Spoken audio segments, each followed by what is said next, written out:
সুন্দর প্রাকৃতিক পরিবেশ, চারপাশে পাহাড়, হ্রদের জল পরিষ্কার। এক দরিদ্র কিন্তু পরিশ্রমী মাঝে হারিয়া জাল ফেলছে, তার মুখে দুশ্চিন্তার ছাপ। আজ সকাল থেকে একটাও মাছ হাতে লাগেনি।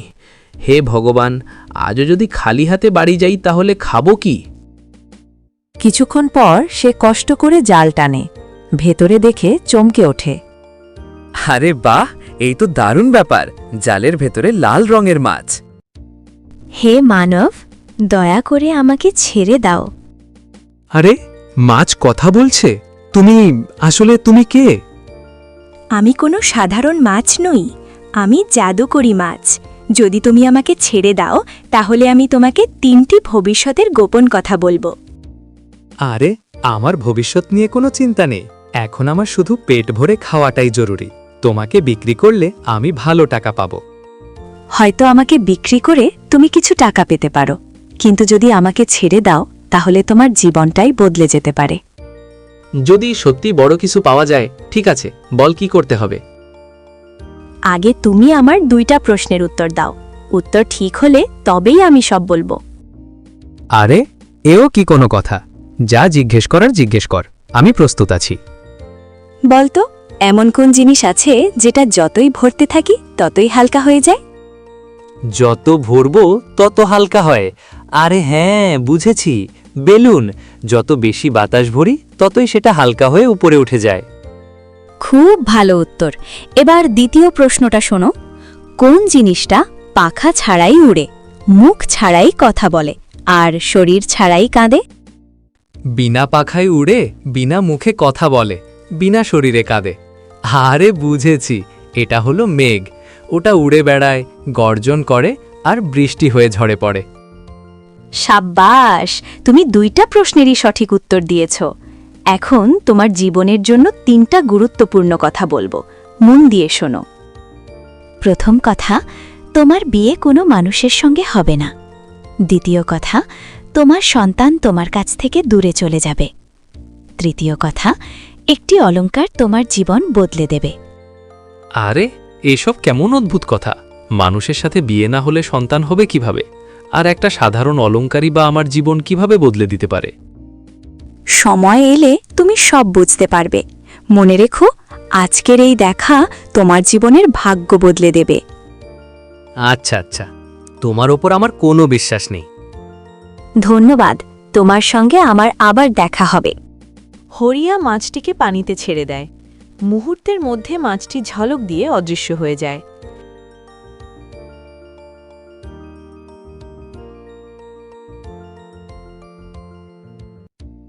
হরিয়া বিষয়টিকে শুধু মজা ভেবে ভুলে যায়, কিন্তু তার ভাগ্যের লেখা তখনও থামেনি। এভাবে আরও কিছুদিন কেটে যায়। হরিয়া এবার জঙ্গলের চন্দ্রসর হ্রদের ধারে মাছ ধরতে এসেছে, যে হ্রদটা খুবই সুন্দর। আজ যাই হোক, মাছ ধরবই। বাড়িতে খাবার ফুরিয়ে গেছে। সে জাল ফেলে টান দিতেই আবারও সেই অস্বাভাবিক ভার অনুভব করে, কিন্তু এবার জালে কোনো চকচকে মাছ নেই, বরং সেখানে এক সুন্দরী জলপরী আটকা পড়ে আছে। আমার খুব ব্যথা লাগছে, দয়া করে আমাকে এই জাল থেকে মুক্ত করে দাও। আরে, ই কে? দেখতে তো মানুষের মতো, কিন্তু পানির মধ্যে। তুমি কে? এই জলের মধ্যে কি করছো? আমি এই হ্রদের জলপুরি। ভুল করে তোমার জালে ধরা পড়েছি। তুমি কি আমাকে ছেড়ে দেবে? আগেও আমি এক জাদুকরি মাছ পেয়েছিলাম। যাই হোক, তোমাকেও ছেড়ে দিচ্ছি। হরিয়া, তুমি আমাকে মুক্ত করেছ। তুমি খুব দয়ালু মানুষ। আগামীকাল এই সময়ে এসো, আমি তোমাকে অনেক মাছ দেব। সত্যি? তাহলে আর আমাকে অনাহারে থাকতে হবে না, আমি কাল অবশ্যই আসব। হরিয়া বাড়ি ফিরে এলেও তার মন থেকে জলপরীর ছবিটি কিছুতেই মুছে যাচ্ছিল না।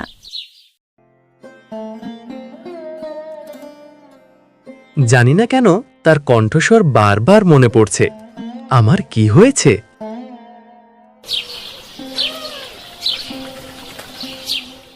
পরের দিন হরিয়া আবার হ্রদের ধারে আসে। সে জোরে জোরে জলপরীকে ডাকতে থাকে। জলপরি, আমি এসেছি। বাইরে এসো। তুমি এসেছো হরিয়া, বলো তুমি কি চাও? তুমি বলেছিলে আজ অনেক মাছ দেবে, সেই কথা ভেবেই এসেছি। মাছ? হরিয়া, আমি কি আমার কথা ফিরিয়ে নিতে পারি? বলো তো, এই মাছগুলোই আমার পরিবার। একজন ভালো মানুষ কি নিজের পরিবারের সঙ্গে খারাপ ব্যবহার করতে পারে? আমি তাদের কষ্ট দিতে চাই না। আমাকে ক্ষমা করে দাও হরিয়া। তাহলে কি তুমি এখন ফিরে যাবে? না, আমি তা ফিরিয়ে নিতে পারি না। তবে তোমার দয়ার বদলে আমি তোমাকে একটি জাদুকরী বস্তু দিতে চাই।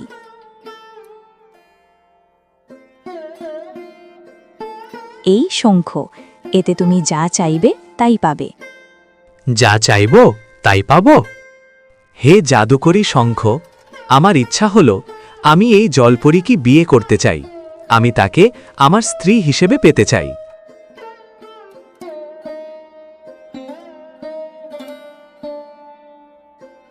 হরিয়া, তুমি কি করে ফেললে?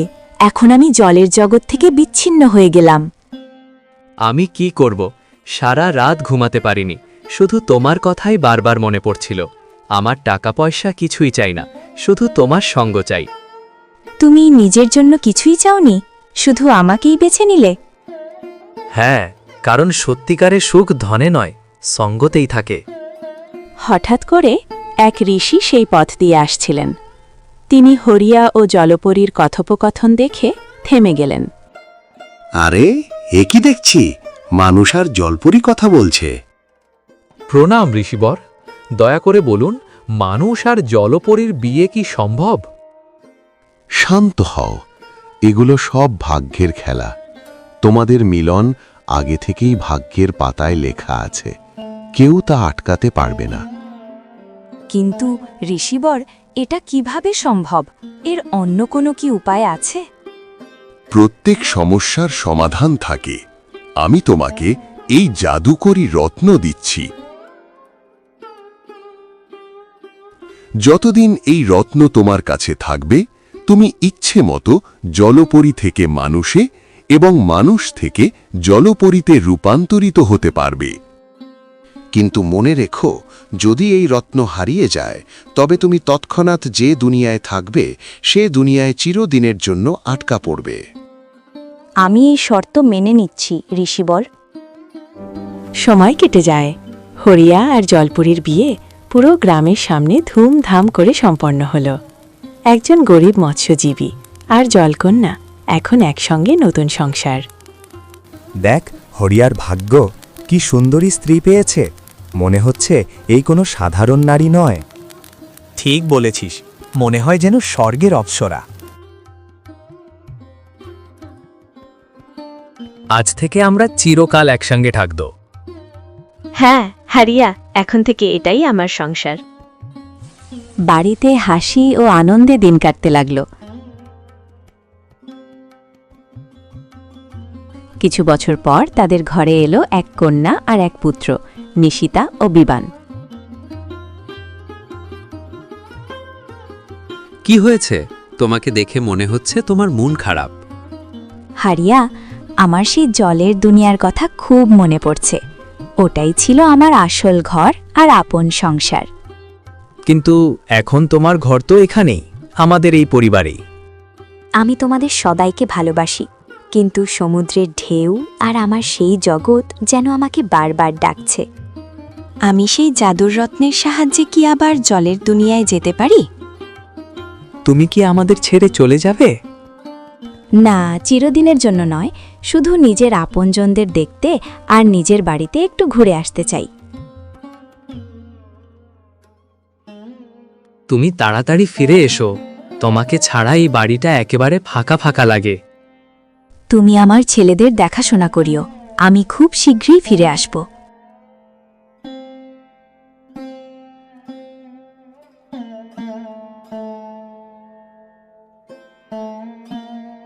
জলপরী আবার জলের দুনিয়ায় ফিরে গেল, কিন্তু এই দূরত্ব তাদের জীবনের নতুন একটা টানাপোড়েন তৈরি করল। জলপরীর মনটা এখনও হরিয়া আর তার সন্তানদের কাছেই পড়েছিল। এভাবে করে আরও কয়েক বছর কেটে যায়। জলপরী তার দুনিয়ায় গিয়ে আপনজন সাথে দেখা করে আসে। আমাকে খুব তাড়াতাড়ি বাড়ি ফিরে যেতে হবে, অনেক সময় কেটে গেছে। হরিয়া আর আমার সন্তানরা আমার অপেক্ষায় আছে। এই রত্নের শক্তিতেই আমি আমার পরিবারের কাছে ফিরে যাব। সে রত্নটি মাটিতে রেখে দিল। রত্নটি ঝলমল করছিল, তাই এক পাখি সেটাকে খাবার ভেবে চোঁচ মেরে উড়ে নিয়ে যাচ্ছিল। পাখিটি উঁচুতে উড়তে লাগল।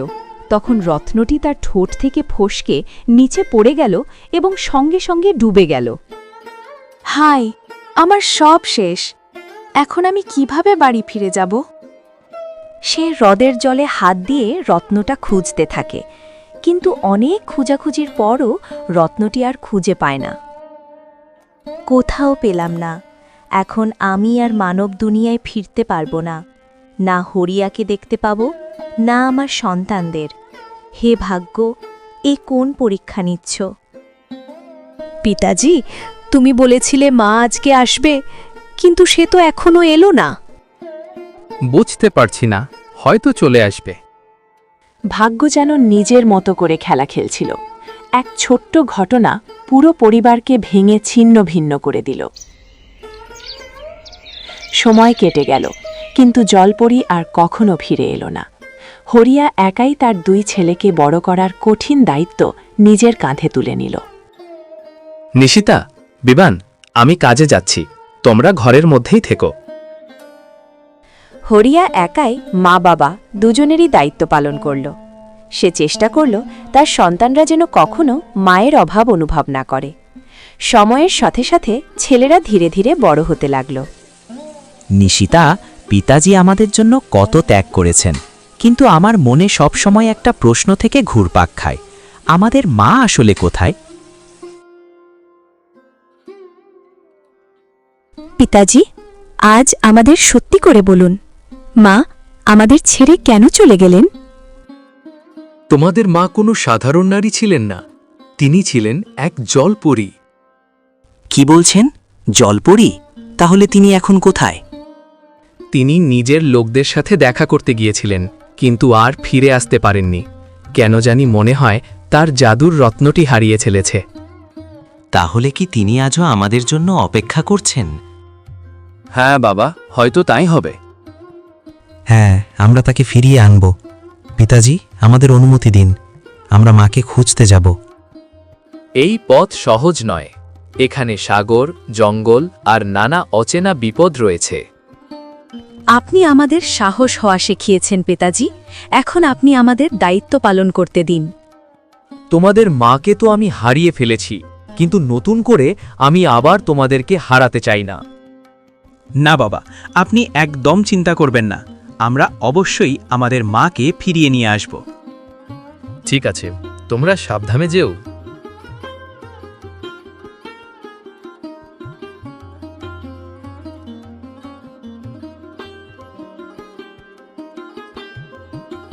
হে ঈশ্বর, আমার সন্তানদের রক্ষা করো। নিশিতা আর বিবান জঙ্গল পেরিয়ে সেই হ্রদের ধারে পৌঁছে গেল। এই সেই হ্রদ যার কথা পিতাজি বলেছিলেন। এখান থেকেই আমাদের মায়ের গল্প শুরু হয়েছিল, আর হয়তো এখানেই আমাদের সন্ধান শেষ হবে। জানি না কেন এই জায়গায় আসতেই মনটা অস্থির হয়ে যাচ্ছে। মনে হচ্ছে কেউ যেন আমাদের দেখছে, যেন এই জলের ভেতর কোনো রহস্য লুকিয়ে আছে। হতে পারে এখানেই ভাগ্য আমাদের মা বাবাকে মিলিয়েছিল। আজ সেই ভাগ্যই হয়তো আমাদের সত্যের কাছাকাছি নিয়ে যাবে। হে জলের দেবী, যদি কেউ এই জলে বাস করেন তবে দয়া করে আমাদের সামনে আসুন। আমরা কাউকে কষ্ট দিতে আসিনি, আমরা শুধু আমাদের মায়ের সন্ধানে এখানে এসেছি। হঠাৎ জলের ভেতর বুদবুদ উঠতে শুরু করে। একটু পরেই জলের উপর ভেসে ওঠেন এক জলপরী, যিনি আসলে তাদের মা। তোমরা কারা আর কেন এই পবিত্র জলকে ডাকছ? হে দেবী, আমরা দূর থেকে আসা পথিক। আমরা আমাদের মাকে খুঁজছি। তিনি 1 বছর আগে আমাদের থেকে আলাদা হয়ে গেছেন। আমাদের মা জললোকের বাসিন্দা ছিলেন। একদিন তিনি নিজের আপনজনের সাথে দেখা করতে গিয়েছিলেন, কিন্তু আর ফিরে আসেননি। পিতাজি বলেন তার জাদুর রত্নটি হারিয়ে গিয়েছিল। তাহলে এরাই কি আমার পুত্র? সত্যি সময় এদের কত বড় করে দিয়েছে। যদি তোমাদের খোঁজটা সত্যিই সঠিক হয় তাহলে তোমাদের কঠিন পরীক্ষার মুখোমুখি হতে হবে। এখানে শুধু ভালোবাসা থাকলেই হবে না, ধৈর্য আর সাহসেরও দরকার হবে। আমরা সব ধরনের পরীক্ষা দিতে প্রস্তুত। দয়া করে শুধু আমাদের সঠিক পথটা দেখিয়ে দিন। আমরা ছোটবেলা থেকে মা ছাড়া জীবনযাপন করেছি। আমরা সত্য না জেনে বাড়ি ফিরব না। তোমাদের কথায় সত্য আছে, কিন্তু এই রহস্যের উত্তর আমার কাছে নেই। তাহলে আমরা এখন কি করব এবং কার কাছে সাহায্য চাইব? এক বিখ্যাত ঋষি আছেন, তার জ্ঞান 3 জগতে খুবই বিখ্যাত। তিনি তোমাদের সঠিক পথ দেখাতে পারবেন। তিনি কে? আমরা কোথায় গেলে তাকে খুঁজে পাব? সেই ঋষি পর্বতমালার মাঝে বসবাস। তার দৃষ্টি অতীত, বর্তমান এবং ভবিষ্যৎ সবকিছুই দেখতে পারে। তিনি কি সত্যিই আমাদের মায়ের কাছে পৌঁছাতে সাহায্য করবেন? যদি তোমাদের মন পবিত্র হয় তাহলে অবশ্যই সাহায্য পাবা। তোমাদের মধ্যে অসাধারণ সাহস আছে। দেবী, আপনি আমাদের সাহায্য করলেন। আমরা আপনার প্রতি কৃতজ্ঞ। যাও সেই ঋষি কাছে। তোমাদের এই যাত্রা তোমাদের সত্যের খুব কাছে নিয়ে যাবে। আমরা ফিরে এসে আপনাকে আমাদের সাফল্যের খবর জানাবো। আর যদি আমাদের মা খুঁজে পাই তাহলে প্রথমেই আপনাকে ধন্যবাদ জানাবো। দুজনেই চলে যায়। জলপুরি তাদের চলে যেতে দেখে, তার চোখ থেকে জল গড়িয়ে পড়ে। আমার সন্তানরা, আমি তোমাদের চিনতে পেরেছি, কিন্তু এখনই সব সত্য বলার সময় হয়নি। ভাগ্য নিজেই তোমাদের সত্যের কাছে নিয়ে যাবে। মা আর ছেলেরা মুখোমুখি দাঁড়িয়েছিল, তবুও তারা একে অপরকে চিনতে পারেনি। ভাগ্য যেন তাদের মিলনকে থামিয়ে দিয়েছিল। নিশিতা আর বিবান অনেক দিন যাত্রা করে তারা ঘন জঙ্গল পেরিয়ে সেই ভয়ঙ্কর পর্বতে উঠে যায় এবং খুঁজতে খুঁজতে সেই ঋষির কাছে পৌঁছে যায়। হে সাধু মহারাজ, আমরা আপনার কাছে সাহায্যের জন্য এসেছি। দয়া করে আপনি আমাদের সাহায্য করুন। আমি জানি তোমরা কেন এখানে এসেছ। তোমরা তোমাদের অতীতের সত্য জানতে এসেছ, তাই না? আরে, এটা তো আশ্চর্যের ব্যাপার। আমরা আপনাকে কিছুই বলিনি, তবুও আপনি সব জেনে গেলেন। জ্ঞানীর চোখে কোনো কিছুই লুকিয়ে থাকে না, কিন্তু সত্য জানতে হলে আগে নিজেদের যোগ্য প্রমাণ করতে হবে। আমরা সব পরীক্ষা দেওয়ার জন্য প্রস্তুত আছি গুরুদেব। তার আগে তোমরা আমার এই 2টি প্রশ্নের উত্তর দাও। প্রথম প্রশ্ন, মানুষের সবচেয়ে বড় শত্রু কি? আমার মনে হয় মানুষের সবচেয়ে বড় শত্রু তার অহংকার। এই অহংকারই তাকে সত্য থেকে দূরে সরিয়ে দেয়। ভালো উত্তর। এখন দ্বিতীয় প্রশ্ন, মানুষের সবচেয়ে বড় শক্তি কি? ভালোবাসা। কারণ ভালোবাসাই সেই শক্তি যা যে কোনো কষ্টকে জয় করতে পারে। তোমাদের হৃদয় শুদ্ধ, সত্যি তোমরা সত্য জানার যোগ্য। তোমাদের মা জলের দুনিয়ায় থাকতেন। তিনি তোমাদের থেকে দূরে চলে যান, কারণ তার জাদুর রত্ন হারিয়ে গিয়েছিল। সেই রত্নই তাকে আবার মানব দুনিয়া ফিরিয়ে আনার শক্তি দিবে। তাহলে কি আমরা আবার তাকে ফিরে পাব? হ্যাঁ, তবে তোমাদের প্রথমে সেই হারানো রত্ন খুঁজে বের করতে হবে। সেই রত্ন ঝর্ণার গভীরে লুকানো আছে। তা খুঁজে পেতে হলে সাহস, ধৈর্য আর ত্যাগ দরকার। এরপর গুরুদেব তাদের সঠিক পথের সন্ধান দেন। ঋষির কাছ থেকে আশীর্বাদ নিয়ে নিশিতা ও বিবান যাত্রা শুরু করল। তাদের পথ আরও কঠিন হবে জেনেও মায়ের সাথে দেখা করার আশা তাদের সাহস যোগাচ্ছিল। 2 ভাই বোন সেই ঝর্ণার কাছে পৌঁছে গেল যার কথা ঋষি বলেছিলেন। ভাই, এটাই সেই জাদুকরী ঝর্ণা যার কথা ঋষি মহাশয় বলেছিলেন। হ্যাঁ, দেখো, মনে হচ্ছে এর আলো যেন আমাদের ডাকছে। হঠাৎ ঝর্ণার জলে এক অলৌকিক কণ্ঠস্বর শোনা গেল। থামো, যদি কেউ এই জলের শক্তি নিতে চায় তাহলে তাকে আমার কঠিন পরীক্ষার মুখোমুখি হতে হবে। আমাদের মাকে ফিরে পেতে আমরা সব পরীক্ষা দিতে প্রস্তুত আছি। সাবধান, উত্তর ভুল হলে তোমরা চিরদিনের জন্য এখানে বন্দী হয়ে যাবে।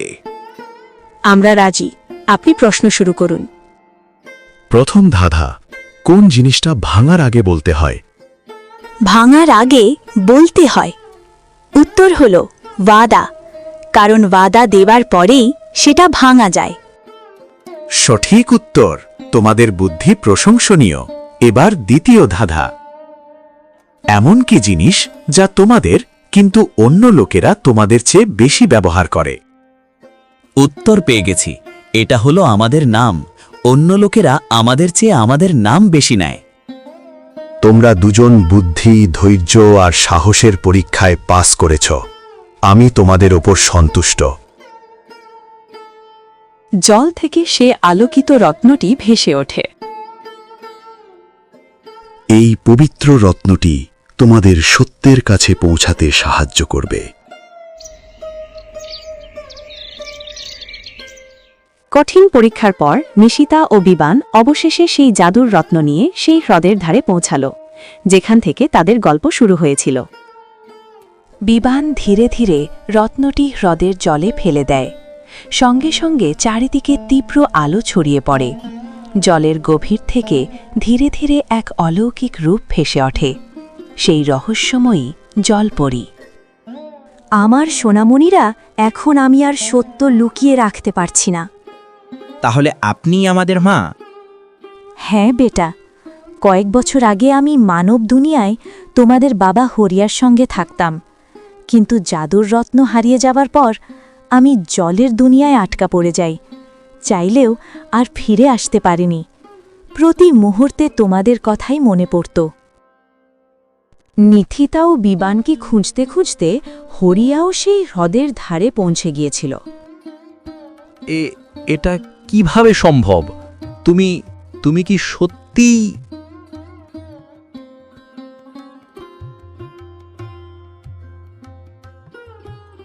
হ্যাঁ হরিয়া, আমি ফিরে এসেছি। আমি তোমাকে কখনো ভুলিনি। প্রতিদিন তোমার অপেক্ষায় ছিলাম। আমিও তোমার গল্প শুনিয়ে বাচ্চাদের বড় করেছি। তাদের মনে তোমাকে বাঁচিয়ে রেখেছিলাম। আজ আমাদের পরিবার আবার সম্পূর্ণ হলো। এখন আর কেউ আমাদের আলাদা করতে পারবে না। সত্যিকারের ভালোবাসা আর বিশ্বাস কখনো হার মানে না। সময় যত কঠিন পরীক্ষায় নিক, পরিবারের বন্ধন অটুট থাকে। সেই জাদুর রত্ন হয়তো হারিয়ে গিয়েছিল, কিন্তু তাদের একসূত্রে বাঁধা ভালোবাসা কখনো হারায়নি। পরিবার এক হবার পরেও একটি প্রশ্ন রয়ে গেল, জলপুরি কি সারা জীবন জললোক আর মানবলোকের মধ্যে এভাবেই আটকে থাকবে? এই সমস্যার সমাধান খুঁজতে পুরো পরিবার ঋষি কাছে গেল। হে ঋষিবর, আমরা আবার একসঙ্গে হয়েছি, কিন্তু এই জাদুর রত্ন আমাদের সুখেরও কারণ, আবার ভয়েরও। দয়া করে আমাদের সঠিক পথ দেখান। গুরুদেব, আমরা আর কখনো মাকে হারাতে চাই না। এমন কোনো উপায় বলুন যাতে আমাদের পরিবার সব সময় একসঙ্গে থাকতে পারে। এই রত্নে অনেক শক্তি আছে, কিন্তু এই শক্তি তোমাদের আবারও আলাদা করে দিতে পারে। যেখানে জাদু থাকে সেখানে পরীক্ষা থাকবেই। তাহলে এখন উপায় কি গুরুদেব?